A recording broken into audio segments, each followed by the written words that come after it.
परमेश्वर के हाथ आने से आशीष मिलती है, उसके हाथ रखने से आशीष मिलती है।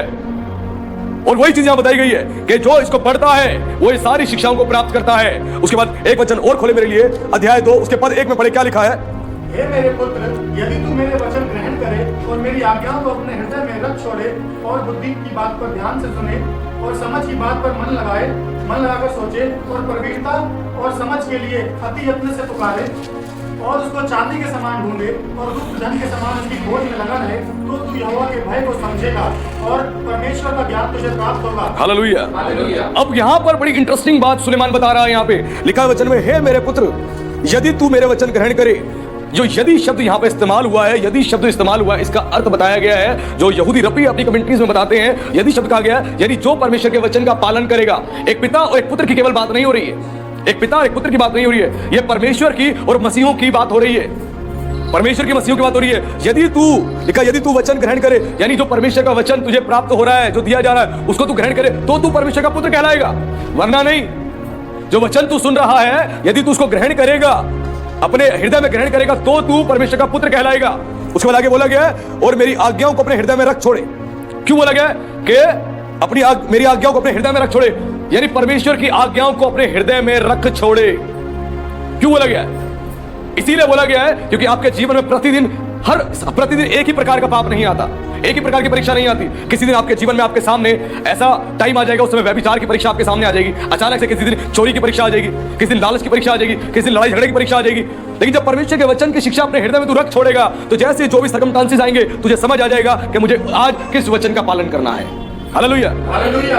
किस वचन का पालन करना है, किस समय पर करना है। जैसे परमेश्वर ने यहूदियों को एक पर्व मनाने की आज्ञा दी थी, फसह का पर्व, और परमेश्वर ने कहा था कि तू फसह का पर्व मनाना। परमेश्वर ने कहा था फसह का पर्व मनाना, लेकिन उनको यह नहीं कहा था कि प्रतिदिन मनाना। परमेश्वर ने साल में उनको फसह का पर्व मनाने के लिए कहा था। परमेश्वर ने कहा था, वही चीज यहां बताई गई है कि अपने हृदय में रख छोड़े।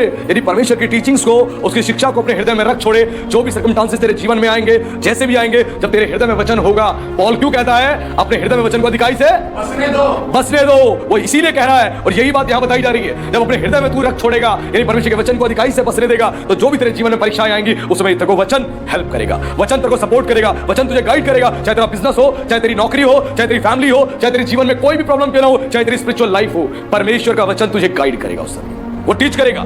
इसको पढ़ने से, जब तक इसको नहीं पढ़ोगे, कोई आशीष रिलीज नहीं होगी। और आगे लिखा है, और मेरी आज्ञा को अपने हृदय में रख छोड़े और बुद्धि की बात ध्यान से सुने।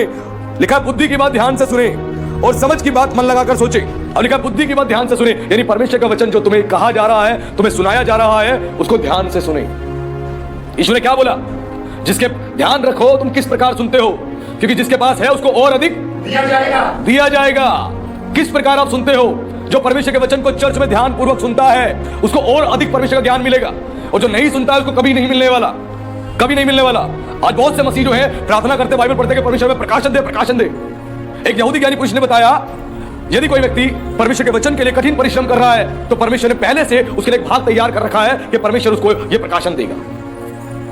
अगर वो परिश्रम कर रहा है, अगर परिश्रम नहीं कर रहा है, तो उसको वो कभी प्राप्त नहीं होने वाला। अपनी नौकरी के लिए मनुष्य कई घंटों का परिश्रम करता है, लेकिन परमेश्वर का वचन सीखने के लिए 5 मिनट में सीखना चाहता है, 5 मिनट में, 10 मिनट में। और वही चीज यहां बोली गई कि और बुद्धि की बात ध्यान से सुने। जब ध्यान पूर्वक आप सुनोगे, तभी परमेश्वर का प्रकाशन आपको प्राप्त होगा, वरना नहीं। ध्यान पूर्वक, इसीलिए यीशु ने कहा, ध्यान रखो तुम किस प्रकार सुनते हो। चर्च में आ तो रहे हो, तुम किस प्रकार सुन रहे हो। कान तो सभी के पास है, लेकिन क्या तुम्हारे पास सुनने वाले कान है, या बैठ के टाइम पास करने वाले कान है? अगर तुम इस बात को ध्यान पूर्वक सुनोगे, तो ध्यान रखना कि परमेश्वर कह रहा है तू काम करने में सुपीरियर होगा, काम करने में सुपीरियर बनेगा। तू धर्म की, यानी परमेश्वर के पीछे चलने के लिए तू एक्सपर्ट हो जाएगा, उसकी आज्ञा मानने वाला बन जाएगा, उसकी सेवा करने वाला बन जाएगा। और आगे लिखा है कि और समझ की बातें मन लगाकर सोचे। और लिखा है समझ की बातें मन लगाकर सोचे। जो सोचे वर्ड यहां पे इस्तेमाल हुआ है, हिब्रू बाइबल में यहां पे वर्ड लिखा गया है परखे, वहां लिखा गया परखे। और वो चीज यहां लिखी गई है कि समझ की बात मन लगाकर परखे, यानी जो परमेश्वर के वचन की शिक्षा तुम्हें दी जा रही है, उसको तुम्हें परखना है। जो वचन की शिक्षा दी जा रही है, उसको परखना है, उसको समझना है, उसको पढ़ना है। केवल सुनना नहीं है, सुनना नहीं है, वचन को सुन के आपको परखना है। यानी आपको खुद भी घर जाके स्टडी करनी है, घर जाके बाइबल को पढ़ना है, जिससे आप परमेश्वर के ज्ञान को अर्जित करो, उसके ज्ञान को आप हासिल करो। आज मसीह लोग चर्च में वचन का प्रचार सुनते हैं, पास्टर ने कुछ भी प्रचार कर दिया, कुछ भी कह दिया, वो सुनते हैं और घर जाके उसको एक्सेप्ट कर लेते हैं, पढ़ते ही नहीं है। आज बहुत सारी मिनिस्ट्री ऐसी है जो वचन सुनती है और घर जाके वचन पर अध्ययन नहीं करती, प्रचार को दोबारा से नहीं सुनती, अध्ययन नहीं करती, वो सीखते नहीं है, परखते नहीं है। जैसे मैंने बताया, यह शब्द इस्तेमाल हुआ है और समझ की बात मन लगाकर सोचें, वहां पर शब्द इस्तेमाल हुआ है हिब्रू बाइबल में परखें, यानी परमेश्वर के वचन को सुनने के बाद उसको परखना है, आपको परखना है। केवल सुन के नहीं चला जाना, घर जाके भी आपको स्टडी करनी है ताकि वचन आप सीख सको। उसके बाद लिखा प्रवीणता और समझ के लिए अति यत्न से पुकारे। लिखा प्रवीणता और समझ के लिए अति यत्न से पुकारे। यहां पे प्रवीणता और लिखा प्रवीणता और समझ के लिए अति यत्न से पुकारे, तो इसका अर्थ यहां बताया गया है। एक बार जो एक यहूदी ज्ञानी पुरुष थे, उनके पास कुछ लोग आए और बोला कि हम परमेश्वर के वचन का हमें प्रकाशन नहीं मिलता, हम क्या करें। उन्होंने कहा तुम परिश्रम करो, परमेश्वर तुम्हें देगा, तुम परिश्रम करो, परमेश्वर तुम्हें देगा, जाओ तुम अध्ययन करो। वो गए, उन्होंने काफी महीनों तक अध्ययन किया परमेश्वर के वचन का, काफी महीनों तक, और आके दोबारा उस यहूदी रब्बी को कह रहे हैं कि हमने परिश्रम किया लेकिन हमें आज तक कोई प्रकाशन नहीं मिला, क्या करें हम। तो यहूदी ज्ञानी पुरुष ने कहा एक चीज की कमी है जो तुमने अभी तक पूरी नहीं करी। तुमने क्या नहीं करा? तुमने अति यत्न से नहीं पुकारा। अति यत्न से नहीं पुकारे का अर्थ है तुमने प्रेयर नहीं करी। केवल तुम बाइबल स्टडी करने से तुम्हें ज्ञान अर्जित नहीं होगा। हालेलुया। बाइबल स्टडी करने से केवल ज्ञान अर्जित नहीं होगा, अति यत्न से पुकारे, ये चीज बोली गई है। और यही बात तो याकूब ने बोली। उसने बोला जिसको बुद्धि की घटी है वो यहोवा से मांगे, जो बिना उलाहना दिए उदारता से देता है। प्रार्थना तो करो, तभी तो आपको प्रकाशन मिलेंगे, तभी तो आपको परमेश्वर का प्रकाशन प्राप्त होगा। आप तो केवल बाइबल स्टडी में लग गए, प्रार्थना कर ही नहीं रहे। आपको दोनों काम करने हैं, आपको प्रेयर भी करनी है और बाइबल स्टडी भी करनी है। लिखा अति यत्न से पुकारे। और लिखा है याकूब ने कहा कि जो परमेश्वर से बुद्धि मांगता है, परमेश्वर बिना उलाहना दिए उदारता से देता है। जब उससे मांगोगे वो देगा। क्या वचन में मांगोगे तो पाओगे। जब मांगोगे तभी वचन की समझ आपको मिलेगी, वरना नहीं। एक बार एक प्रभु के दास थे, वो एक जगह पे गए सभा में, तो उस समय पर कई लोगों ने बोला पास्टरों ने कि प्रभु के इस दास को इतना ज्यादा प्रकाशन कैसे प्राप्त हुआ है, इतना ज्यादा। मैं तो हैरान हूं कि इनको इतना ज्यादा प्रकाशन कैसे मिल गया है। किसी इंसान को परमेश्वर इतना प्रकाशन कैसे दे सकता है। तो उन्होंने मीटिंग में इस प्रचार के दौरान उन्होंने इस बात को बोला कि मुझे क्यों परमेश्वर ने इतना प्रकाशन दिया है, क्योंकि मैं 6-6 घंटे बाइबल की स्टडी करता हूं, मैं 8-8 घंटे बाइबल की स्टडी करता हूं, मैं इतना समय बिताता हूं तो परमेश्वर मुझे देता है, क्योंकि स्वर्ग का खजाना है, स्वर्ग का खजाना है। ये ऐसे ही परमेश्वर किसी के हाथ में नहीं सौंप देता, ये स्वर्ग का धन है। जब आप इसको खोजोगे तभी आपको मिलेगा, वरना नहीं मिलने वाला। और लिखा अति यत्न से पुकारे। अगर किसी को प्रकाशन चाहिए परमेश्वर के वचनों का, तो अति यत्न से पुकारे, प्रार्थना करे, ताकि परमेश्वर आपको वो प्रकाशन दे, आपको वो समझ दे। जब तक आप प्रेयर नहीं करोगे, आप स्टडी करने के लिए नहीं बैठोगे, आप नहीं सीखोगे। आज मसीहों का कलीसिया में क्या हो गया, 10 मिनट की बाइबल पढ़ते हैं, 5 मिनट की बाइबल पढ़ते हैं, बस इतना समय बाइबल पढ़ा और समय बिताया, छुट्टी, 5 मिनट की प्रेयर करी, छुट्टी, और कहते हैं परमेश्वर मुझे प्रकाशन दे, मुझे प्रकाशन दे, मुझे बुद्धि दे, मैं तेरी सेवा करना चाहता हूं। और सेवा करने वाले लोग भी ऐसे हैं चर्च में, एल्डर्स, सेवा करने वाले लोग भी 5 मिनट की प्रार्थना, 10 मिनट की प्रार्थना, और बाइबल खोल के बैठते हैं 10 मिनट और कहते हैं हे परमेश्वर मुझे प्रकाशन दे।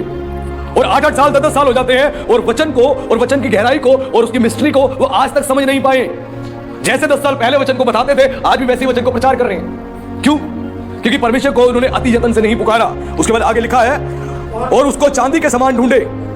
लिखा है और चांदी के समान ढूंढे और गुप्त धन के समान उसकी खोज में लगे रहे। लिखा उसको चांदी के समान ढूंढे। यह चांदी शब्द जो इस्तेमाल हुआ है, यह हिब्रू बाइबल में चांदी शब्द इस्तेमाल नहीं हुआ, वहां पे एसेफ शब्द इस्तेमाल हुआ है, क्योंकि चांदी को और पैसे को दोनों को एसेफ ही कहा जाता है। और वही चीज हम यहां पर पढ़ रहे हैं कि चांदी के समान ढूंढे। जैसे मनुष्य क्या करता है, पैसे को ढूंढता है, पैसे को ढूंढता है। आज मनुष्य पैसा ढूंढने के लिए क्या कुछ नहीं कर रहा, वो इंटरनेट पे और दाएं बाएं सब जगह जा रहा है, भटक रहा है, किस लिए? पैसा ढूंढने के लिए, कि मुझे कहीं से पता लग जाए पैसा कैसे कमाया जाता है, पैसे का सीक्रेट पता लग जाए। मुझे वेल्दी बनना है, वेल्दी बनने के लिए वो पूरी कोशिश कर रहा है कि कैसे मुझे सीक्रेट मिले, फॉर्मूला मिले, कैसे पैसा बनता है। उस चीज के लिए इतनी मेहनत है, लेकिन परमेश्वर के वचन को सीखने के लिए मेहनत नहीं है। लेकिन उसको चांदी के समान ढूंढे। जैसे पैसे को मनुष्य ढूंढता है, क्या कभी वचन को ऐसे ढूंढा है? नहीं। पैसे के लिए तो आंख गड़ा के बैठ जाएंगे। क्यों? पैसा कमाना है, पैसा कमाना है। सर में दर्द होगा, पेट में दर्द होगा, जुकाम होगा, बुखार होगा, तब भी काम पे जाएंगे। क्यों? पैसा कमाना है, पैसा कमाना है। छुट्टी नहीं करेंगे, एक छुट्टी भी। पास्टर ने बोला चर्च में मीटिंग में भाई आ जाना, बस अब उस दिन ड्यूटी जाना है, नहीं छुट्टी कर सकते। पैसा कमाना है, पैसा, पैसा कमाने के लिए इतनी मेहनत करेंगे। सर में दर्द है, पेट में दर्द है, टांग में दर्द है, कमर में दर्द है, बीमार है, गोली खा के चले जाएंगे। लेकिन जब वचन को पढ़ने की, प्रार्थना करने की बारी आएगी, तबियत खराब है, प्रभु जानता है, छोटी सी करके सो जाते हैं, नहीं भी करेंगे तो चलेगा। फिर हम कह रहे हैं खुदा की सेवा करना चाहते हैं। और लिखा है आगे, और गुप्त धन के समान उसकी खोज में लगे रहे। जैसे गुप्त धन, जब तक मनुष्य में धन नहीं होता तो पैसा कमाने के लिए 8-8 घंटे की शिफ्ट करता है, 12 घंटे की शिफ्ट करता है, एक साथ 2-2 नौकरी करने की कोशिश करता है, पार्ट टाइम कुछ और काम करने की कोशिश करता है। किस लिए? गुप्त धन के लिए, वो पैसा मुझे प्राप्त हो जाए, मिल जाए, उसके लिए इतनी मेहनत करता है। आज वैसे ही जो परिश्रम करता है आत्मिक जीवन के लिए, परमेश्वर के वचन को सीखने के लिए, परमेश्वर उसको काम करने में सुपीरियर बनाएगा। जो भी बिजनेस है आपका, जो भी नौकरी है आपकी, उसमें सुपीरियर करेगा, आपको प्रवीणता देगा, वो आपको शिक्षा देगा हर क्षेत्र की। कैसे आपको अपने परिवार को संभालना है, कैसे माता पिता को संभालना है, कैसे पत्नी को संभालना है, बच्चों को संभालना है, कैसे समाज में रहना है, देश में रहना है, वो आपको शिक्षा देगा। आपको परमेश्वर की सेवा करने की शिक्षा मिलेगी, न्याय करने की शिक्षा मिलेगी, अपने चरित्र को उत्तम करने की शिक्षा मिलेगी। कहां से? इस बाइबल से, परमेश्वर के वचन को पढ़ने से। और लिखा है यहां पर, और गुप्त धन की सामान की खोज में लगा रहे तो तू यहोवा के भय को समझेगा और परमेश्वर का ज्ञान तुझे अर्जित होगा। कब होगा? जब तू इसकी वचन के रहस्य को जानने के लिए, इसके प्रकाशन को जानने के लिए तू खोज में रहेगा, तू खोज में रहेगा, तब तुझे परमेश्वर का भय, तब तू परमेश्वर के भय को समझेगा। यानी जब ये ज्ञान तेरे पास आएगा तो तेरे अंदर परमेश्वर का भय आ जाएगा। जब तक ये ज्ञान नहीं होगा तू चोरी भी करेगा, तुम अपनी मदर को गाली भी देगा, अपने फादर को गाली भी देगा, भाई को गाली भी देगा, तू व्यभिचार भी करेगा, सारे काम करेगा। क्यों? तेरे तरफ वचन नहीं है, वचन की शिक्षा नहीं है, इसलिए यहोवा का भय तेरे पास नहीं है। जब परमेश्वर का भय होगा तो अपने शब्दों को सोच समझ के निकालेगा, क्योंकि इसी जुबान से हम दोषी ठहरेंगे और इसी जुबान से हम निर्दोष ठहरेंगे। जब इस ज्ञान को आप अर्जित करोगे, परमेश्वर का ज्ञान प्राप्त करोगे, तो आपके अंदर परमेश्वर का भय आएगा और आप कोई भी गलत काम नहीं करोगे। आज कई मसीह मुझे बताते हैं, अगर मैं कोई गलत काम करने जाता हूं तो अचानक से मेरे हाथ पैर कांपने लग जाते हैं, अचानक से मेरे अंदर कंपन आ जाती है, कहते हैं मुझे, मेरी हिम्मत नहीं होती उस काम को करने के लिए। वो कारण है परमेश्वर का भय, वो परमेश्वर का भय। जब परमेश्वर का भय आपके ऊपर आएगा, आप कोई भी गलत काम नहीं इख्तियार करोगे, कोई भी गलत रास्तों को इख्तियार नहीं करोगे, कोई भी गलत काम को अंजाम नहीं दोगे। क्यों? परमेश्वर का भय आपके अंदर है। और उसके बाद आगे लिखा है, और परमेश्वर का ज्ञान तुझे प्राप्त होगा। जब तू कठिन परिश्रम करेगा तो तुझे परमेश्वर का ज्ञान प्राप्त होगा, उसका ज्ञान, उसका प्रकाशन तब तुझे अर्जित होगा, वरना नहीं होने वाला। आज बहुत से लोग परिश्रम नहीं करते वचन को सीखने के लिए, अपनी फिजिकल बॉडी के लिए तो इतनी मेहनत करते हैं, सुबह भी जिम जाएंगे, शाम को भी जिम जाएंगे, नियम बना रखा है, जिम छोड़ेंगे नहीं। प्रेयर 10 दिन नहीं करेंगे चलेगा, लेकिन फिजिकल बॉडी के लिए लगातार जिम जाएंगे, वर्कआउट करेंगे, सुबह से शाम तक सारी डाइट्स को फॉलो करेंगे। लेकिन आत्मा में मजबूत बनने के लिए कोई परिश्रम नहीं है, कोई परिश्रम नहीं है। और वचन में लिखा है, शरीर पर मन लगाना तो मृत्यु है। इस शरीर पे इतना अधिक मन लगाते चले जाओगे और आत्मिक जीवन पे मन नहीं लगाओगे तो आपको अनंत काल की मृत्यु हासिल करनी पड़ेगी, क्योंकि स्वर्ग वही जाएंगे जो अपने आत्मिक जीवन पर और अपनी आत्मा पे परिश्रम करते हैं, और कोई नहीं जाएगा स्वर्ग। और वही चीज यहां बताई गई है, तब तू परमेश्वर के ज्ञान को प्राप्त करेगा, तभी आपको प्रकाशन प्राप्त होंगे। जब तू अति यत्न से पुकारेगा, तू प्रेयर करेगा, तू बाइबल स्टडी करेगा, तू बैठेगा परमेश्वर के पास, तब तुझे ज्ञान प्राप्त होगा, जब तुझे समझ प्राप्त होगी। और इसी में तेरी ब्लेसिंग्स है, इसी में तेरी आशीष है, और कहीं नहीं है, इसी में है। इस पुस्तक को खोलो, ये बाइबल आपके लिए ब्लेसिंग्स का सोर्स है, क्योंकि ये वचन यीशु है, ये वचन ही यीशु है। इसको पढ़ते हो तो यीशु का आत्मा आपके जीवन में काम करता है और आप आशीषित होते चले जाते हो। और इसी को पढ़ने से आपको बुद्धि मिलेगी, ज्ञान मिलेगा, समझ मिलेगी, और परमेश्वर का आत्मा, पराक्रम का, युक्ति का, उसके भय का आत्मा आप पे ठहरेगा। हालेलुया। ये आत्मा जब आपके जीवन पे आएगा तो आपको इस्तेमाल करेगा, आपको भरपूरी से इस्तेमाल करेगा, वरना आपके जीवन में कभी भी परमेश्वर का काम आप देख नहीं पाओगे, कभी भी देख नहीं पाओगे। इस बाइबल में ही आपकी ब्लेसिंग्स छुपी हुई है। इस बाइबल को खोले और पढ़े, इसी में आपकी सारी आशीषें हैं, और इसी के द्वारा परमेश्वर आपको बलवंत बनाएगा, मजबूत बनाएगा, आपको ब्लेस करेगा और आपका जीवन आशीषित होगा। और आज हमने जाना इस बाइबल की ब्लेसिंग्स को, बाइबल के वचनों की ब्लेसिंग्स को जो परमेश्वर ने हमारे लिए रखी है। जब आप इसको पढ़ोगे तो आपका जीवन बहुत ब्लेस हो जाएगा और बहुत आशीषित हो जाएगा। तो प्रभु का धन्यवाद आज की शिक्षा के लिए। प्रभु आप सभी को आशीष दे, सभी को जय मसीह।